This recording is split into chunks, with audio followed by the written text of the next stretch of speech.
어머니는 올해 86입니다. 사람들은 말합니다. 그 나이에 아직 정정하시네요. 그 말이 틀린 말은 아닙니다. 하지만 저는 그 말이 어머니의 전부를 설명해 주지는 못한다고 생각합니다.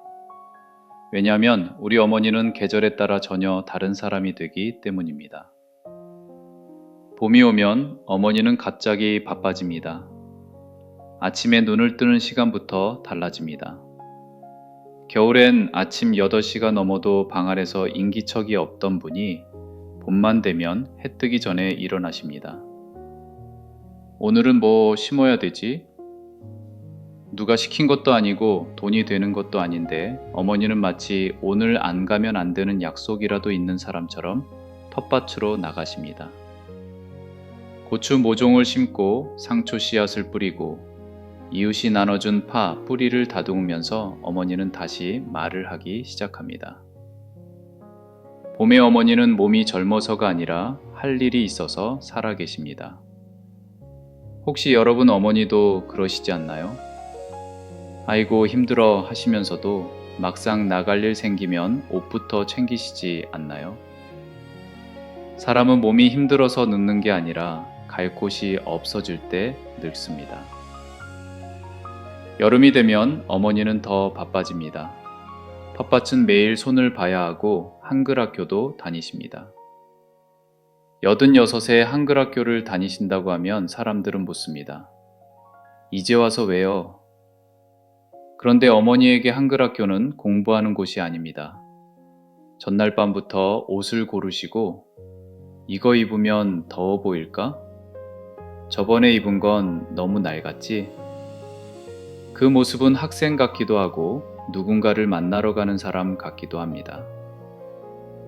어머니는 글자를 배우러 가는 게 아니라 사람 속으로 들어가러 가십니다. 사람은 사람 속에 있을 때 무너지지 않습니다. 가을이 오면 텃밭은 수확의 계절이 됩니다. 하지만 어머니에게 가장 중요한 건 걷어들이는 게 아닙니다. 이건 옆집 할머니 줘야겠다. 이건 너 가져가. 어머니는 수확을 나누십니다. 이 나눔은 친절이 아니라 어머니 스스로에게 하는 확인입니다. 나는 아직 누군가에게 줄 수 있는 사람이다. 이 감각을 가진 어른은 나이를 먹지 않습니다. 시간만 지나갈 뿐입니다. 그런데 문제는 겨울입니다. 텃밭은 끝나고 한글 학교는 방학이고 날은 춥고 해는 짧아집니다. 어머니에게서 할 일이 하나둘 사라집니다. 아침에 일어나도 나갈 이유가 없습니다. 그때부터 어머니의 말이 달라집니다. 밤에 잠이 안 와. 괜히 가슴이 답답해. 계속 누워만 있게 돼. 사람들은 말합니다. 나이가 들어서 그렇지. 하지만 저는 압니다. 이건 병도 아니고 노화도 아닙니다. 어머니에게서 필요한 역할이 사라진 계절이기 때문입니다. 겨울엔 어머니를 기다리는 것이 아무것도 없습니다. 사람은 기다림이 없을 때 가장 깊이 가라앉습니다. 어머니는 겨울밤마다 잠을 못 주무십니다. 약을 드셔도 TV를 켜도 라디오를 틀어도 소용이 없습니다. 왜냐하면 몸이 피곤해서 못 자는 게 아니라 내일 할 일이 없어서 잠들지 못하시기 때문입니다. 그때 깨달았습니다. 85을 넘어서도 삶이 계속된 사람들의 공통점은 건강이 아니라 역할이었다는 것을요.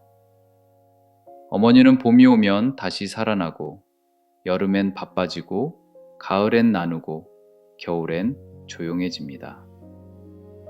그걸 보면서 저는 알게 됐습니다. 사람을 늙게 만드는 건 나이가 아니라 쓸모 없어졌다고 느끼는 순간이라는 걸요. 어머니는 아프기 전에 무너진 게 아니었습니다. 외롭기 전에 약해진 것도 아니었습니다. 아무도 어머니를 기다리지 않는 계절이 먼저 왔을 뿐입니다. 그래서 어머니의 겨울은 유난히 길고 유난히 조용합니다. 혹시 여러분 어머니도 요즘 이런 겨울을 살고 계신 건 아닐까요? 오늘 하루 부모님께 뭔가를 해드리지 않아도 괜찮습니다. 다만 이 한마디만은 꼭 전해주셨으면 합니다. 엄마, 이건 엄마가 해야 해. 그 말은 부모님에게 일 하나를 주는 게 아니라 내일 하나를 건네는 말입니다. 사람은 내일이 있을 때 오늘을 버팁니다. 그리고 이 영상을 듣고 있는 우리도 언젠가는 그 겨울을 맞이하겠죠? 그때 아무도 기다리지 않는 하루가 아니라 누군가가 우리 이름을 부르는 하루로 살아 있었으면 좋겠습니다. 어머니의 겨울에 봄 하나를 남겨두는 일. 그건 거창한 효도가 아니라 사람을 사람으로 살게 하는 일입니다. 지금 이 순간 부모님의 얼굴이 조용히 떠오르셨다면 오늘 이 영상은 그걸로 충분합니다. 그런데요, 어머니의 겨울을 바라보면서 한 가지 질문이 계속 남았습니다. 이 겨울은 그냥 견뎌야만 하는 걸까? 나이 들어서 오는 계절이니까 어쩔 수 없는 걸까? 아니면 조금은 달라질 수 있었을까?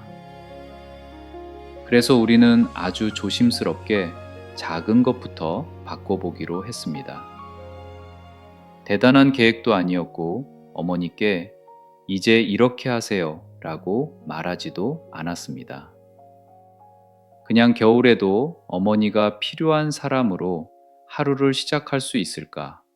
그것만 생각했습니다. 어머니의 겨울을 바꾼 첫 번째 행동은 정말 별거 아니었습니다. 우리는 어머니에게 도움을 드린 게 아니라 부탁을 하나 드렸습니다. 엄마, 이건 엄마가 정리해주면 좋겠어. 그 말 한마디였습니다. 그동안 우리는 어머니를 편하게 해드린다고 생각하며 많은 걸 대신해왔습니다. 그런데 어머니에게 필요한 건 편안함이 아니라 역할이었습니다. 어머니는 정리할 게 생기자 아침에 일어나셨고 순서대로 놓고 다시 확인하고 그걸 끝내 놓으셨습니다. 그날 밤 어머니는 조금 더 빨리 잠드셨습니다. 사람은 몸이 피곤해서 잠드는 게 아니라 하루를 마쳤다고 느낄 때 잠이 듭니다. 두 번째로 바꾼 건 갈 곳이었습니다. 텃밭도 없고 한글 학교도 없는 겨울에 어머니에겐 밖으로 나갈 이유가 없었습니다. 그래서 우리는 새로운 걸 만들지 않았습니다. 대신 요일 하나를 정했습니다. 엄마, 수요일은 꼭 나가는 날이야. 병원도 아니고 큰 모임도 아닙니다. 체인지드 마트, 짧은 산책, 따뜻한 차 한 잔. 중요한 건 내용이 아니라 그날을 기다릴 수 있느냐였습니다. 어머니는 수요일을 기준으로 하루를 세기 시작하셨습니다.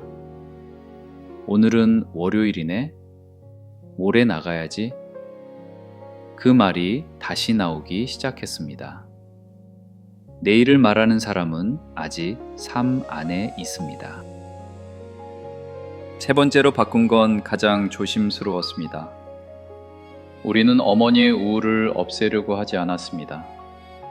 대신 어머니의 이야기를 끝까지 들어보기로 했습니다. 괜히 가슴이 답답해. 밤이 너무 길어. 이 말들을 그냥 흘려듣지 않았습니다. 해결해 주지도 않았고 괜찮아질 거야 라고 말하지도 않았습니다. 그저 그렇구나, 그런 밤이 있었구나, 그 말만 했습니다. 그날 이후 어머니는 조금씩 자기 이야기를 더 하셨습니다. 말을 할 수 있다는 건 아직 사람과 연결돼 있다는 뜻입니다. 외로움은 혼자 있어서 오는 게 아니라 말해도 들어주는 사람이 없을 때 깊어집니다. 이 세 가지를 하고 나서 어머니의 겨울이 완전히 바뀌었을까요? 아닙니다. 여전히 어머니의 겨울은 느리고 조용합니다. 하지만 하나 달라진 게 있습니다. 어머니는 겨울을 기다림 없는 시간으로 보내지 않게 되셨습니다. 그리고 우리는 그제야 알게 됐습니다. 어머니에게 필요한 건 행복이 아니라 연결이었다는 걸요. 사람과 하루와 내일과의 연결. 이 이야기는 어머니 이야기이지만 결국 우리 이야기입니다. 언젠가 우리도 텃밭이 끝나고 학교가 멈추는 계절을 맞이할 겁니다. 그때 우리를 붙잡아 줄 건 건강검진 결과가 아니라 누군가의 부탁 하나, 요일 하나, 기다려주는 사람 하나일지도 모릅니다. 그래서 오늘 이 이야기를 기억해 주셨으면 합니다. 어머니의 겨울을 바꾼 건 대단한 효도가 아니라 아주 작은 실천 3가지였습니다. 그리고 그 3가지는 지금 이 순간부터 누구에게나 시작할 수 있는 것들이었습니다. 이제 어머니는 겨울에도 조금은 봄 쪽을 향해 계십니다. 이 이야기가 조금이라도 마음에 남으셨다면 조용히 좋아요 한 번만 눌러주세요. 그리고 이런 이야기를 가끔 함께 나누고 싶으시다면 구독으로 옆자리를 남겨주셔도 좋겠습니다.